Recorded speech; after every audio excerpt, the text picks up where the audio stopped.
नमस्कार, मी पत्रकार दादासाहेब नीळ, प्रजासेवा न्यूज चॅनलमध्ये सर्वांचं स्वागत. महानगरपालिकेचा रणधुमाळी थांबल्यानंतर उद्यापासून म्हणजे 16 जानेवारीपासून जिल्हा परिषद आणि पंचायत समितीची रणधुमाळी सुरू होती आहे. आणि या रणांगणावर कोण कोण उमेदवार उभारणार,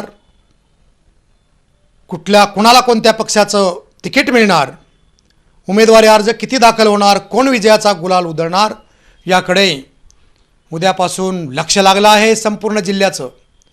आणि या सर्व बातम्यांसाठी थेट प्रक्षेपण, त्याचबरोबर ग्राउंड रिपोर्टसाठी आणि थेट मुलाखतीसाठी उद्यापासून संपूर्ण सोलापूर जिल्ह्यामध्ये थेट प्रक्षेपण प्रजासेवा न्यूज चॅनलवर पाहत राहा.